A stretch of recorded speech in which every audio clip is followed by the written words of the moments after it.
What if the great beasts of myth once really walked the earth? Mythical creatures like unicorns, dragons, and sea monsters may spring from real animals, fossils, or hidden wildlife. From frozen tundras to deep oceans, humans have passed down stories of giants and spirits. But today, we'll look at 10 legendary beings, from a horned steppes giant to ocean leviathans, and discuss if they really exist. Deep in the frozen steppe of Ice Age, Eurasia roamed a beast unlike any other. Elasmotherium stood nearly 2 meters tall at the shoulder and stretched over 4 meters from snout to rump. Its most striking feature was a single horn, sometimes more than a meter long, jutting from its forehead like a giant saber. Thick fur covered its bulky body, helping it brave winds and snow. In life, it must have cut an awe-inspiring figure, like a horned tank rolling across the plains. Fossils of this Siberian unicorn have turned up from the Volga River to Kazakhstan's foothills. Scientists first described its bones in the early 19th century, but large skulls with horn cores only appeared in Pleistocene layers well into the 20th century. Excavations around sites such as Pavlodar in modern-day Kazakhstan revealed whole skeletons buried under wind-blown sand. Each new find brings sharper clues to its size, build, and likely behavior. Nomads of the Eurasian steppe passed down stories of one-horned giants. Their stories spoke of great beasts that shattered ice and plowed through snowdrifts. Some rock art and petroglyphs show rhino-like shapes with a single horn. Historians now believe these legends echo memories of Elasmotherium encounters, preserved for thousands of years in song and story. Radiocarbon dating suggests this species survived until roughly 29,000 years ago, long after woolly mammoths and saber-toothed cats had fallen. That means early hunters and gatherers may have crossed paths with living unicorns. Climate shifts and human pressures likely drove them into decline until only bones and teeth remained. In the tangled rainforests of Central Africa lives an animal so strange that it was long shrouded in mystery.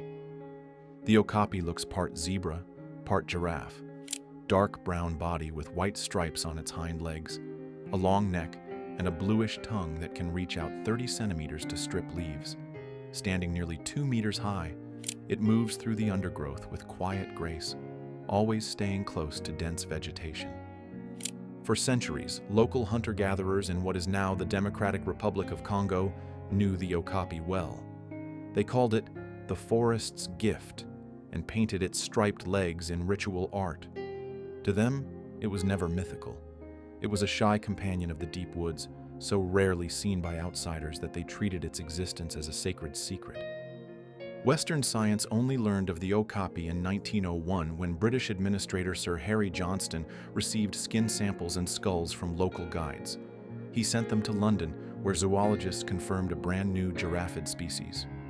News of this living fossil stunned scientists, a large mammal completely unknown to modern science. Okapis thrive in lowland rainforests, feeding on leaves, buds, and fruit.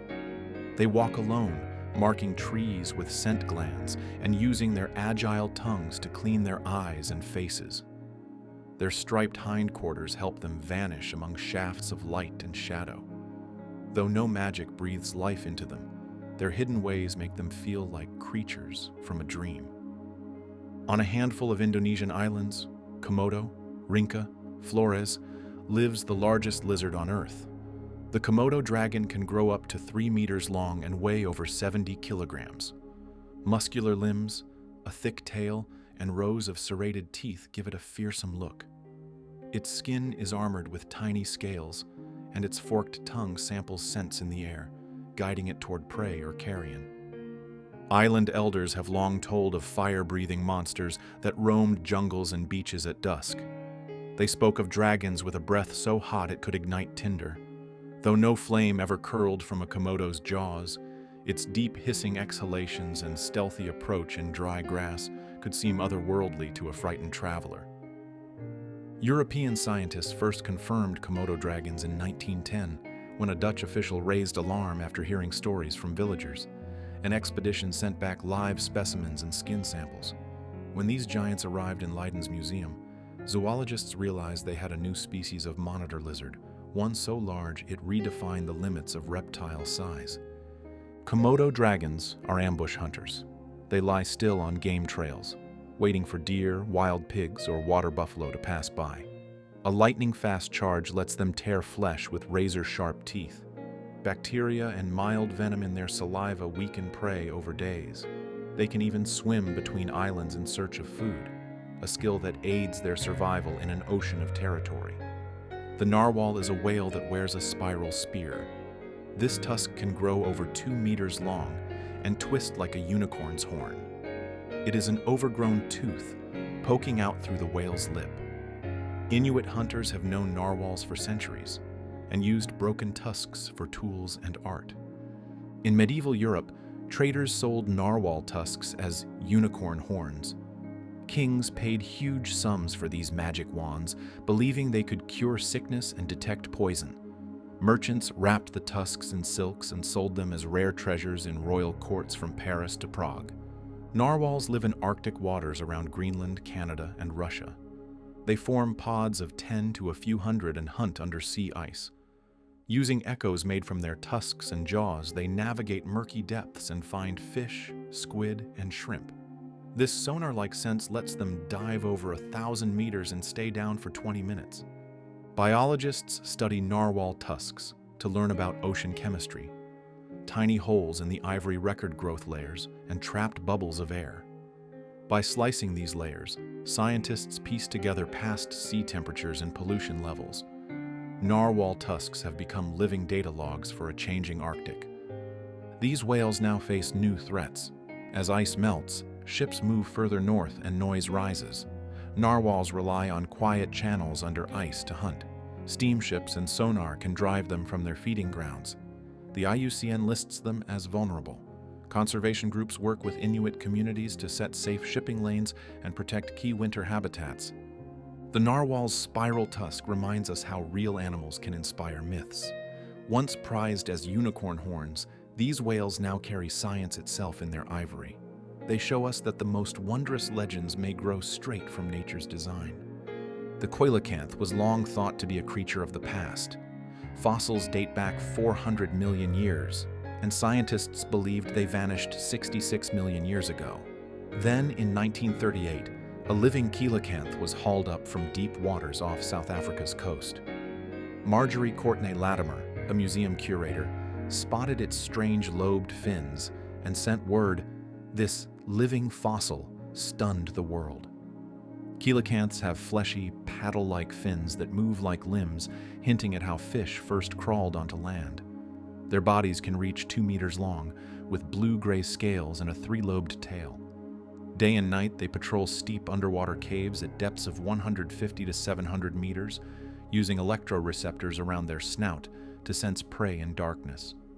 After the first find near the Chalumna River mouth, more Kilacanths appeared off Madagascar and Indonesia. Each specimen held secrets about vertebrate evolution.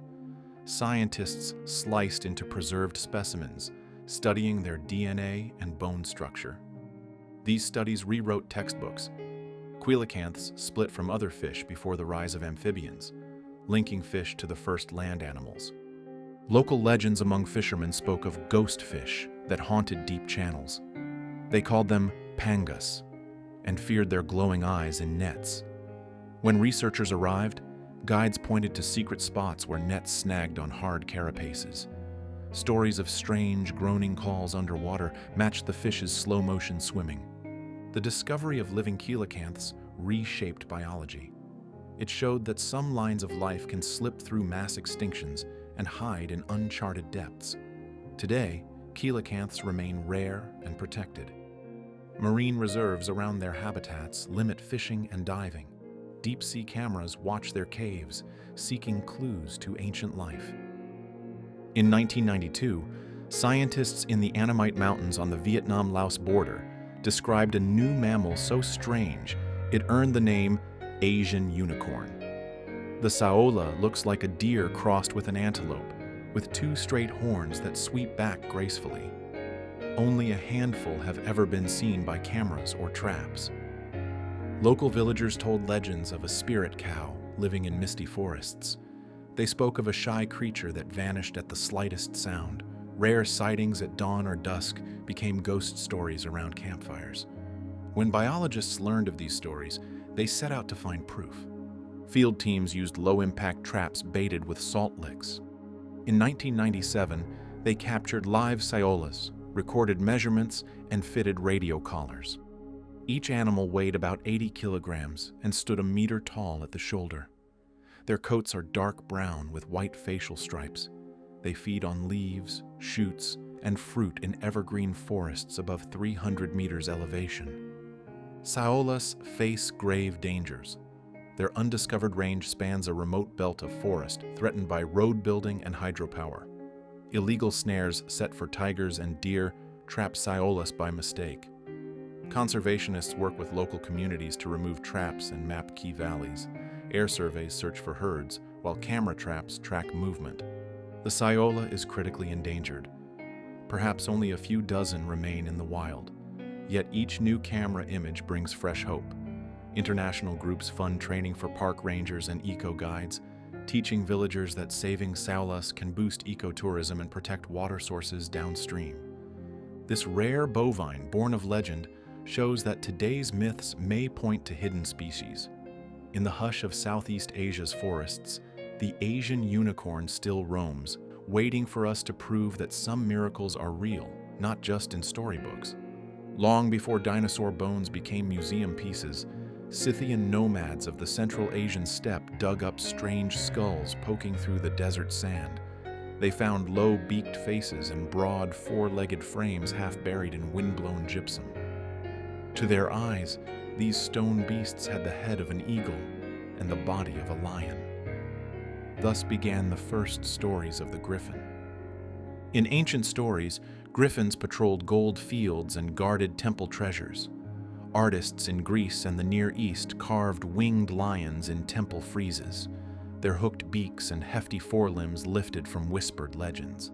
These creatures flew, spoke, and served the gods, yet their forms sprang from simple fossil finds clutched in Scythian hands.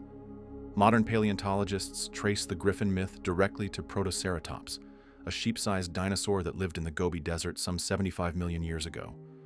Protoceratops fossils show a rounded skull with a sharp beak, paired with a stout, four-legged body. When wind eroded the desert, the exposed skulls looked as if the creature still lay in wait under the dunes. Excavations since the 1920s have turned scattered stories into clear science. Teams mapping the Gobi uncovered thousands of Protoceratops bones, revealing its herbivorous diet of tough ferns and cycads. By comparing fossil shapes to ancient art, researchers now see how real skulls inspired the golden griffin statues of Persepolis and the winged guardians of Hittite tombs.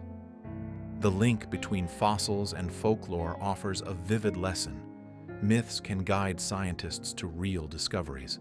The Scythians had no word for dinosaur, yet their stories preserved the shape of a lost world.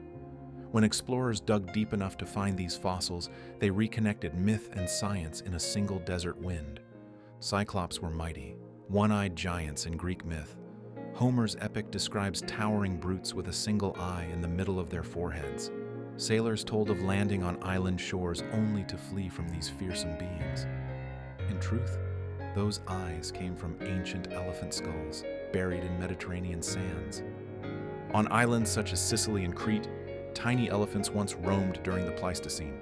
Over thousands of years, isolation shrank these giants to a few meters tall.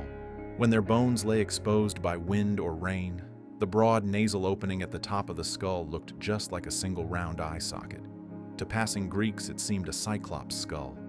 Archaeologists now dig beneath old shepherd huts and cliff edges, unearthing these dwarf elephant remains. Each skull carries a single large central hole where the trunk attached. When Greeks found them, they lacked knowledge of extinct elephants and imagined living cyclopean monsters guarding hidden treasures. Local legends grew, fierce one-eyed giants who smashed boats and ate unlucky travelers. Writers like Hesiod and Homer wove these stories into poems that spread across the ancient world. Yet, the fossil record tells a gentler story of island dwarfism, driven by limited food and no large predators. Modern digs confirm that several dwarf elephant species once thrived in the Mediterranean. Their fossils date between 800,000 and 10,000 years ago. Scientists measure tiny tusks and leg bones to reconstruct their size and diet. These findings bridge the gap between myth and reality, showing how human imagination fills in missing pieces. Today, museum displays pair Cyclops skull replicas with real dwarf elephant bones. Visitors see the same broad nasal cavity that once sparked stories of monsters. By tracing myths back to fossils, we learn that legends can point to lost worlds. In this case, the island giants of the story were no more than nature's small elephants, yet their memory endures in epic verse and ancient art. Stories of the Kraken, a monstrous sea beast with long, writhing arms, haunted sailors of the North Atlantic for centuries. In wooden ships tossed by waves, men claimed to see enormous tentacles rise from the depths, wrap around hulls, and drag vessels into watery graves. These stories fed map-making fears and filled sailors' yarns at every port. The real creature behind the myth is the giant squid, Architeuthis dux. First washed ashore in the early 1800s, its massive body and looping tentacles stunned coastal residents. Over time, specimens found in New Zealand, Japan, and Norway showed lengths up to 12 to 13 meters from tail tip to tentacle tip. The biology of this deep-sea dweller defies easy study. Giant squids live at depths of 400 to over 1,000 meters where sunlight fades and pressure mounts. Their two long feeding tentacles shoot out to grab fish and smaller squids, drawing prey toward a beak strong enough to slice through flesh. Their 8 shorter arms hold the catch and push food to the mouth. Giant squid eyes rank among the largest in the animal kingdom, some as big as dinner plates, to catch the faintest glow of bioluminescent prey. Scientists study these eyes to understand how animals see in pitch darkness. Each specimen brings new data on deep-sea life and evolutionary survival. Cultural echoes of the Kraken appear in Norse sagas and sailor journals, calling it the sea-he-goat or Humby. Early naturalists sketched giant coiling forms beside tiny rowboats to warn readers of ocean terror. Later, novels and films cast the Kraken as a symbol of nature's untamed power. In the 21st century, remote cameras and submersibles finally filmed Architeuthis in its world. In 2012, Japanese researchers captured rare video of a live giant squid cruising 900 meters down. These images confirmed old sailor stories, a creature both fearsome in size and mysterious in habit. Though the Kraken of legend may have been larger and more aggressive, the real giant squid stands close behind. Its presence reminds us that oceans still hide vast, unexplored worlds. Each discovery of Architeuthis proves that myth and science share the same deep currents. Many old sea stories tell of mermaids, creatures half woman, half fish, who rose from the waves. These myths may have begun with sirenians, manatees, and dugongs. With rounded bodies, paddle-shaped tails, and flipper-like limbs, these gentle sea cows swim in shallow, warm waters. At a distance, their large foreheads and long eyelashes can look like a human head with flowing hair. When they surface to breathe, they raise curved backs that cut the surface like a swimmer's body. In 1493, Christopher Columbus wrote in his diary that he saw 3 mermaids off present-day Haiti. He said they were not as beautiful as legends described, more like rough creatures with broad faces, but he still mistook them for the women of ancient stories.